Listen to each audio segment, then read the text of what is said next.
Hello, my name is Kostas. I work as the technical artist teacher at the Game Assembly in Malmö, Sweden. And this video is a part of a larger video series called Getting Started with ShaderFX for Maya. And in this specific video, I'm going to show you how to create this type of flipbook animation shader.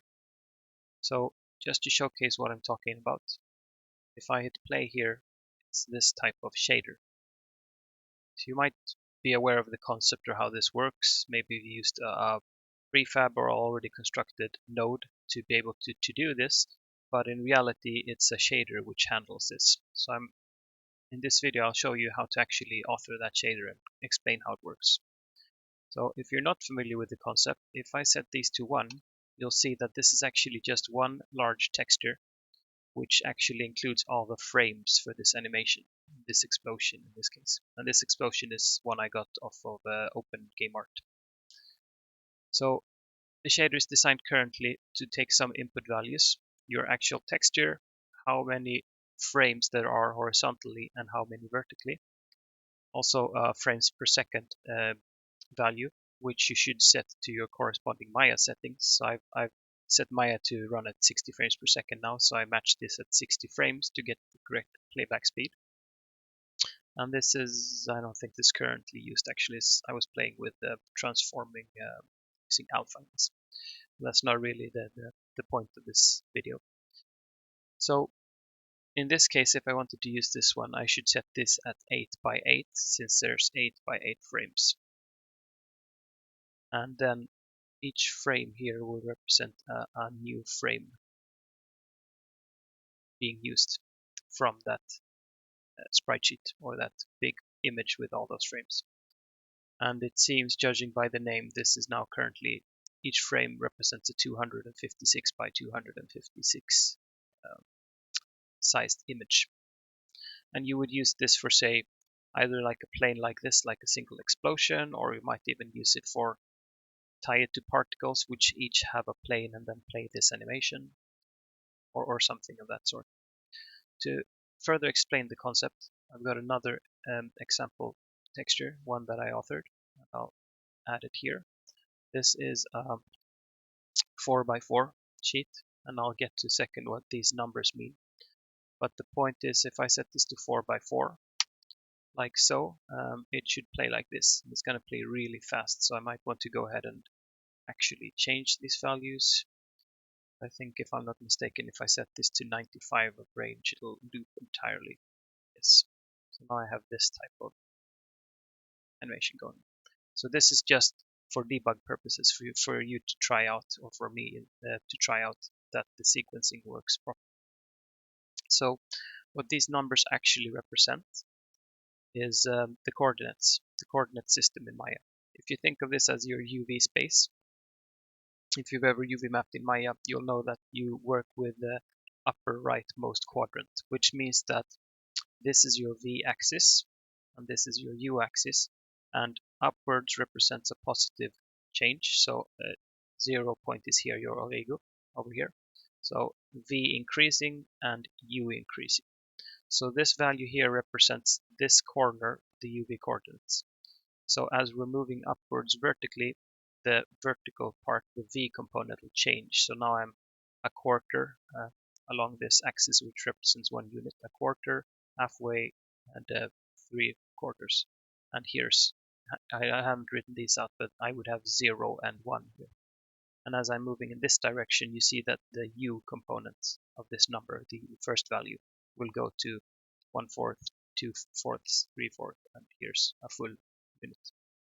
And for each individual frame here, you have the correct coordinates. So if I, for instance, wanted to show the number 11 now, I'd need to make sure that my UV coordinates go between the range of 0.5 and 0.25 to 0.7505. So I want this area, which is going to be the minimum values, or the values are going to start over here, and the maximum are going to be over here. So this shader is actually all about just transforming the UV lookup to not grab the entire image as you would with a standard texture, right? You just want to grab a part of this image. And then as time progresses, you want to gradually move these in the correct order, and that will visually show off as an animation or a video clip. So let's gradually try to showcase this in Maya. So I'll go ahead and create a new ShaderFX. Go. And for this new ShaderFX, I'm going to go ahead and use this base shader which I have. And if you're not familiar with it, I've showcased in an earlier video how to create this one. It's called bare minimum shader, is in the title of that video. What this actually is just the core nodes that are required for you to show any kind of color on the object. And it might actually be, since this is a shader and this is a shader, ShaderFX might get upset if you have two shaders within one shader. So it might be more safe to actually first go ahead and delete this, which you do by going to settings and advanced mode and then hit delete. And then once you've deleted this, then you place this one. I think you might get some errors in Maya if you try to have this and the traditional game surface shader or two of these nodes at the same time. Right, so if I just change my background for now, you should see that my polygon plane is black right now, since this is essentially defaulting to 0, 0, 0. Alpha component is probably 1. So first thing I want to do is just load up a texture map.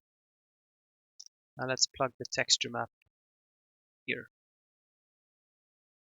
And for that texture map, I'm gonna want to show the property panel, and we'll grab my example texture, this one.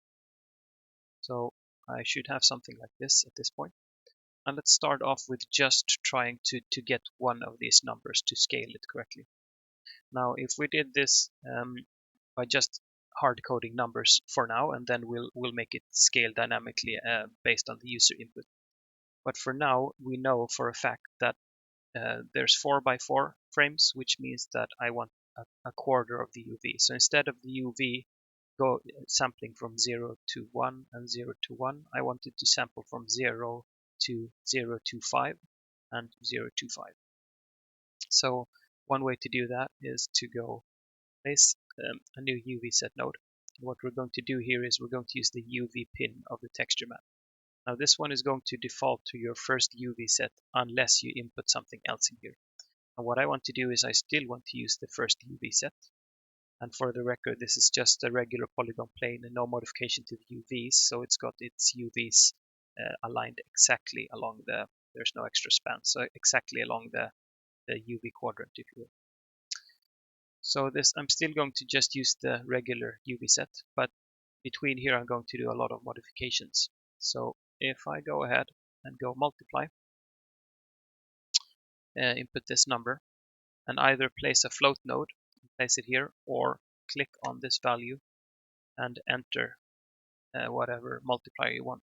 And since I want a quarter of the results I previously had, if I multiply by 0 to 5, that's going to give me a quarter of the previous result. The previous result here is in the range of 0 to 1. Or actually, it will give me the model's UVs, which I know for a fact are sitting exactly from 0 to 1 range. So if I do this, we should now only get one number. That is number 13. Don't be confused with this one. It's a bit misleading. And the reason we get 13 here and 1 in this case is because in Maya's coordinate system, or the UV coordinate system, the 0 point is over here. And I assume for ShaderFX, I haven't actually thought about this before. I usually just check within the viewport. But for the ShaderFX, the small preview window on the nodes, it seems to be, if I had to guess, it probably has 0, 0 point here, but positive V direction is going. I was about to say down, but that's probably not true either, since I have it oriented correctly in it's not flipped upside down. So for some reason, which I don't need to focus on that for this shader tutorial, but it's grabbing this area now, ShaderFX viewport. But what really matters is, I'd say, the Maya viewport results, which is grabbing this one, which also corresponds to the values I've input here currently. So that's fine and dandy. I've now solved just grabbing one of these, but it's not the correct number though. I mean, I wanted 1, and this might work actually depending on what sprite or source data you have. The most sprite sheets I've come across, if you try to Google them or find free resources, will start with frame 1 here and just gradually go this way. Likely because that's how we read text, or usually revert to sorting things, starting from the top left and going right. But that we'll have to sort that later, because currently it'll grab like this. It'll start from the bottom. But let's just start with trying to get the movement working, and we can focus first with the horizontal movement. So the trick now would be to take this one and move the lookup numbers to start at 0 to 5 in the u-coordinate and go to 0.5. Instead of 0 to 0.25, I need to go from 0.25 to 0.05. Now, one simple way of doing that could be that if we break up this connection, if we just focus on the horizontal part, I'll need to grab a vector component to fetch the u and the v individually, and then a construct again, because lastly we need to build them together again, right? So if we're just going to focus on the horizontal part right now, we can connect the v to v and leave that unmodified. And for this one, I want to add an add node. And let's go ahead and add 0 to 5 and plug that in here. And you'll see that I have number 14 as I added 0 to 5. So I've now shifted it one step here.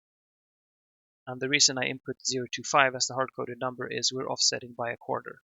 So if I have 0 to 1 range here, I multiply that by a quarter, so I'll have 0 to 0.25 here. If I then add an additional 0.25, I will at this point have between 0.25 to 0.5. And if I added 0.5 here, I would have between 0.5 to 0.75. And if I add 0.75 here, I'd have between 0.75 to 1. So the logic is adding 1 quarter, adding 2 quarters, adding 3 quarters will let me move this lookup from left and step by step to the right. So we can just try inputting 0.5 here as well, just to show you that it should grab number 15 instead. Seems to work. So the logic is we add quarters, right? And the way you get to that is if we use a divide node, like so, and let's add a float node as well. Now, this float is going to be one of those user parameter values to set the number of frames horizontally. So I'll call this one num frames horizontal. I will expose that as a material input, and I will plug that in here. And the top value needs to be 1.0, or 1 would work as well, since it will stay at the float either way. Now, if you wanted to be extra careful, as it's set up now, this is a float value, meaning that the user can input a decimal value. They could say that there's 3.5 frames horizontally, and you will always have full frames. You won't have 3.5 frames here. So one way to solve that is you could, and we'll have a few cases similar to this. One way is you could round this number down by using a floor operator, for instance. Or another way is actually to cast it to an int, to an integer, like so. And float to int, that's what I want. Now, I might be wrong, let me see. Oh, you can actually expose a material, an int as material output. I was mistaken and I thought you could not do that. So likely the best thing to do here is to ditch the idea of having a float, because if you can have an integer to begin with, that's a better choice. We then wouldn't need to cast a float to int. We just use the integer here. You'll need to make sure though that when you input this topmost value here that you type 1.0. That will force the output to be a float, because the result of, say, 1 divided by 4, 1 divided by 4 is 0.25. And if you had written this as 1 without the decimal component, let's see. So it won't let us change that. Okay. Just for the sake of showing the potential issue here, I'll go ahead and input this here. And the topmost value, if I type 1, this will revert to an int as well. And since both of these are ints, this one becomes an int. And an int is an integer, a full number. There's no decimal component. So even though the calculation will say 1 divided by 4, which is 0.25, the 25 is going to be thrown out and you just get to keep the 0, which is not much use to us. So the thing you want to do is when you type in that topmost number, make sure you type 1.0 is the key thing here. That should force this one to be afloat. So now I just think my ShaderFX is trying to screw with me. If I try undoing here, is there any way I can? Yeah, there we go. Still good. If I type 1.0, yes, this is what I want. So make sure this is afloat. All right. So if this is now an exposed value, and I make sure no, I do this. If I now make sure no node is selected, I can verify in the attribute editor that this is an exposed value. And that now means that 1 divided by number of frames gives me 0.25. And currently I'm just plugging that in here, which means it would always, in a statical manner, add 0.25. But there's no exposed parameter for me to actually move this this one in this direction.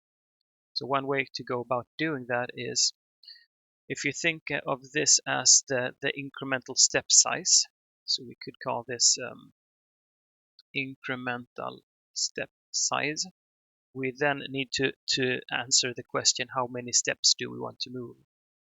And in order to do that, we grab another multiply node, or first multiply node actually, we have but a multiply node, and plug this one in here, for instance, and then we can just for the showing this as an example, I'll place an int here, pull the int in the second value here, and then add this here.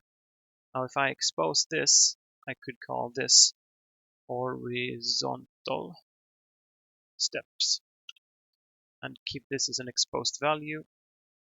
Make sure I have nothing selected. I will then see my exposed values here, and as I change this value, it will allow me to step through frames. And I think if I type 1.6 here, for instance, or like so, yeah, it doesn't allow me to type in decimal values, which is the whole point of having a int instead. So what we want to be doing here is we want to go from 0 to 1, 2, 3, and then we are at 16. And if I keep going here, it's just going to loop as such. Because when this one is actually over here, since the texture's default setting is to wrap, it's going to actually just loop here again. It's like having infinite copies of this texture sitting next to each other here on the sides. Right, so the last key thing here, just to prove that this works, is that the horizontal steps is obviously not going to be controlled by a user changing this value. It's going to be time actually driving this. So if I go to time, or type time, I can access the time node. Now the time node is going to give me the time in seconds according to Maya's scene settings. So if your scene is set at 24 frames per second, you will have a number between 0 to 1 when you reach 24, and in between you'll have decimal parts. If your frame setting in Maya is set to 60 frames per second, you'll have 0 here, and you will have 1 here, and you'll have in between values here. Now, with Maya, the time, just as we did not want horizontal steps to be a float value, we didn't actually talk about that, but if I had this as a float value, that would potentially allow the user to type in a frame step which with a decimal part, and then I would get a lookup which would be something like, oops, sorry, can't move it. Okay. Would be something like this, which would not look all that nice. I want it to be full steps. So there was a point in keeping this as an integer value. So, and same thing, if we replace this with a time node here, we want to make sure that it's full steps. So to do that, you can either use a floor node, which is going to take your float value and just round it downwards to the closest full number, but it still retains it as a float though. Or the other option, which should produce similar results as floor op in this case, would be float to int. That is known as a recasting a value. So will let HLSL take care of actually converting a float to an integer, which should, as far as I know, do the same thing as a floor would. It just, well, actually this rounds down the decimal part, but does keep the decimal values, which is 0. And in this case, it just throws away the decimal component. It keeps the integer value.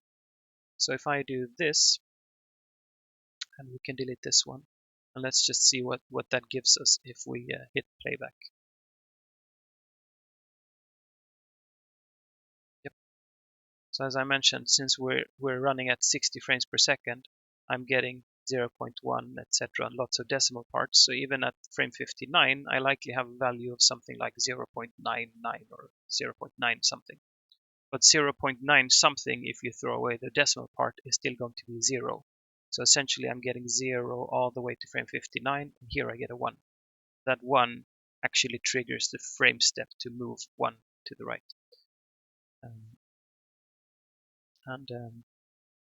That might be fine, but it's moving way too slow, right? So in order to actually get this moving at 60 frames per second, I'd need to make sure that I also multiply time here by my intended frames per second. So I can add a multiply node, like so, and I'll add a float node. This is going to be exposed for the user, and it's going to be called frames per second. And we can connect that there, connect this one, and now if we check, make sure nothing is selected. If we check the interface, I have a frames per second, and if I set that to 60, it's going to take, these decimal values it had before here and multiply them by 60, which means that here I get a value of 1, I think. No, 0, right? Or 1, 0. And then next one is going to increase that value a full step. So each frame will now represent a full step. So if I were to play this, it will play extremely quickly, which might be hard to actually, if I need to read numbers, but this actually works fine if you're playing something like the frames of that explosion. It's going to result in the motion looking smooth in this case. So this is actually the correct results we're looking for, even though if our point was to actually have time to read this, we would want to, just for the sake of it, we would want to slow this down. Then later on, when we're actually plugging in something like the explosion frames, we'll want to set this to the correct value. But if I set this even lower just for us to have time to read this, you can see that it grows from 13, 14, 15, 16. Let's set it to 3 frames. Yep, so it's moving to the right. That is correct. So far so good. And this is still, I'd call this still fairly manageable and simple. It does get a bit more complex now because we need to make sure we now move this as well. Besides just moving this, if we initially start by just moving this, I will get numbers from these rows as well. But as you can probably see, the number would start with 13, 14, 15, 16, and then go 9, 10, 11, 12, 5, 6, 7, 8, 1, 2, 3, 4, 13, 14, 15, 16, etc. I want to start here, but as mentioned a few times now, we can solve that at the very end. I think that is the most easy approach of going about it. So let's just focus on getting this moving like so, then snap up here, moving so, snap up here, and moving so. So that's the plan. So if we jump back here, we're going to apply still the same kind of logic here. So we'll want to now figure out a number of frames vertically. We still want to divide that by 1, and that is going to give us our incremental step size vertical. We should add horizontal here as well. Horizontal. And if I go ahead and copy these two, it's not just well, I'm not sure how I want to organize this. For now, I guess I'll leave them down here and see. Might be better to structure these different later, but I'll get to that if required. So I will want a multiply here. Now this multiply, and before I forget, I need to change this one up. This one should say vertical, number of frames vertical, and this one should also say, the note should say vertical. Vertical. So I get vertical here. And this one, similar to here, is also going to get a value fed here, which is going to be derived from time. However, I will need to make sure, let's see, that we change it up. So as this number goes, if you imagine not the number written here, but the first frame, so it goes 1, 2, 3, 4, and then as it reaches 5, that's going to be my cue for when I want to jump up 1 step vertical. So one way of going about that could be that we, for instance, take the value I get here and divide it by 4. Let's see what that gives us. I'm actually trying to improve on my solution a bit as I'm going and freestyling for this video. I did it a bit differently from my example I showed you previously, but I think this is going to result in less calculations. But I'm risking it, right? I might screw it up on video. Either way, in this case, I'm going to take this value and I'm going to divide it by 4. And 4 is derived from the number of frames I have horizontally. So I should be able to, if I want this working and scaling dynamically, I should grab the number of frames here and use that as my second input here. So what this essentially is going to give me is, if you think of the times line here where it said 1, 2, 3, 4, 5, 6, I'm now going to get 1, and it's going to retain 1 all the way until I get to 5, and then it goes 2, and it retains number 2 until I get to 8, and then 9, it's going to go to 3. So I get 1, 2, 3. So every 4 frames, that number is going to grow. And every 4 frames, if you remember, is my cue to when I want to jump up here. So let's see what happens if I now take this value and I want to make sure that I cast this to a whole number as well. Same logic as before. I can grab that cast operator node, and now I should have my incremental step size for the vertical movement, with the emphasis on should. There's a high probability that I at some point manage to screw this up, but we'll try taking it as it comes and then just working with it. So now I do not want to just leave this intact. I need to start adding values here as well. So I'll copy my add node. I will grab the y component, feed that through to y, and I will now take this value, plug it in here.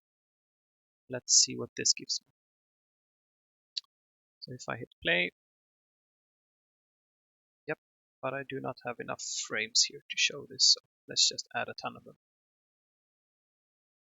So it starts by 13 to 16, then 9. So now I now have the kind of sequence I told you before. It's moving from the bottom and then upwards. So it's not the correct order if you arrange your frames starting from top left and moving down. But this is progress. I'm now have the most core functionality working.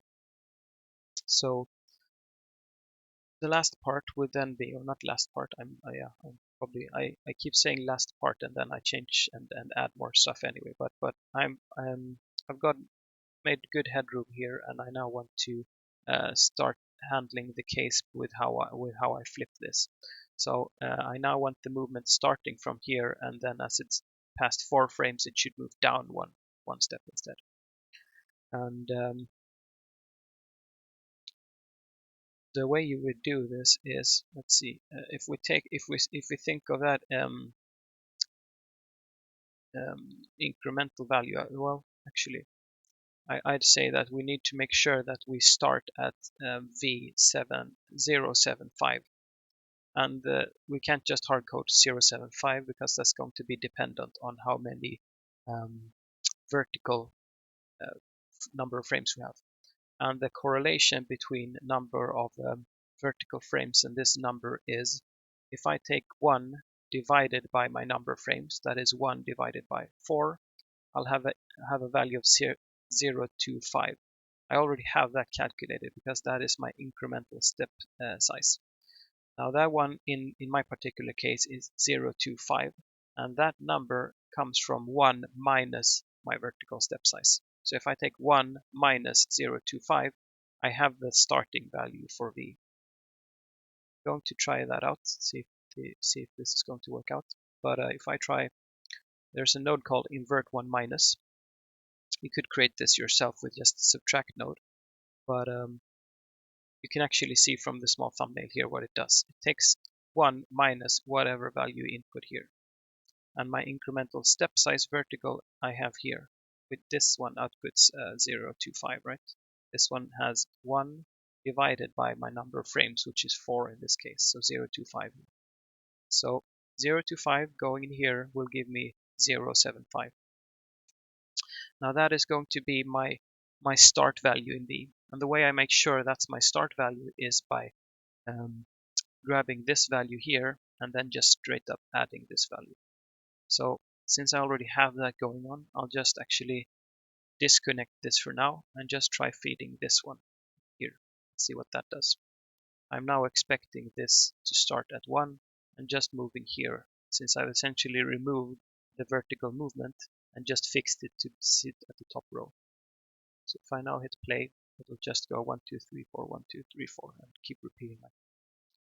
Now to get it changing from 4 and then down to 5 and 6, etc., I need to make sure this moves down, right? And the way I make sure that it moves down is actually just by subtracting from this number I now have. So as it's past 4 frames, I need to subtract 0.25 to this number which I already have to get it moving down. So let's try doing that. I have this fixed number here for V, and in between here I need to start subtracting. So if I move this to the side just to give me some more space here, I should be able to just type subtract and take this number, and then to subtract should be this value, right? This is my incremental step size, and this is the number of steps which I used previously. So let's just try taking this value and subtracting that one, and plugging this in as my new V coordinate. Let's see what this does. So if I go down here and let's try playing, it seems to be working fine. What a relief. I was kind of expecting me to screw it up somehow due to me optimizing, freestyling this without any prep on this part, but got it right for once. Okay, so number of frames horizontal, frames per second, and number of frames vertical. The last thing I might want to expose here is my texture, expose as material input. And let's call that my flip. No, sorry, that is incorrect.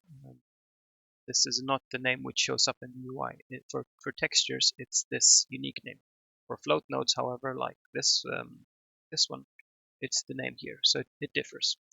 But for textures, it's unique name. So I'll call this Flipbook texture. And I did hit expose. So if I check out here now, I can now access this one. So let's try it with explosion just to verify that that works. So I choose this one, which is 8 by 8 frames. I'll need to set this one to 8, this one to 8, and then frames per second.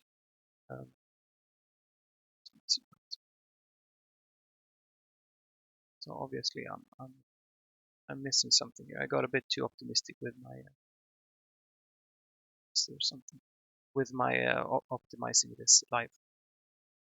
I was about to say that I need to set this one to 60 to actually get it matching, but if I hit playback now, I have this going on. So it still seems to be, unless we hard coded some value in here, but it still seems to be stuck at actually sampling something which is this size. Because if I were to place the explosion here, since I have 8 by 8, it's going to be a cluster of 2 by 2 frames here. So I'm still seemingly showing this amount of lookup. If I were to debug this, I'd need to go in here, and my first thought or initial thought would be that I somehow have hard-coded this to actually go for 4 by 4 frames. And voila. See, my troubleshooting logic seems to actually pay off. I have hard-coded the value here, 0 to 5. And this value here is actually the same as the incremental values I calculated here. I mean, I happen to have a value or two textures which are 4 by 4 or 8 by 4 frames, but if I wanted to support, say, 8 horizontal frames and 4 vertical frames, that should still be fine with all the logic I have going on here. I just need to make sure that I update this value correctly. And the way I do that is we now need to construct a new float2 value and input it here. So I'll need a vector construct, and that vector construct is going to get, I'll need to create some more space for myself, but I'm going to take these, move them over here to give myself some space. I place this one here, and this one is my U value or horizontal value, so that goes in X. This one is my vertical value, that goes in Y, and then I could take my float2 and replace it here. Currently this is locked into float, so it doesn't allow that. So if I'm not mistaken, I should be able to do this just to force it to be a float2, and then I should be able to overwrite it with. Hopefully I would now have correct type of value. Yes, voila. That's a relief. So yes, this is essentially it. This should now work for any setup of sprite sheet where you have any given number of frames horizontal and vertical, and you can also change it to match your frame rate setting in Maya. Just change whatever texture you want to feed in here. So I hope this has been useful. Thanks.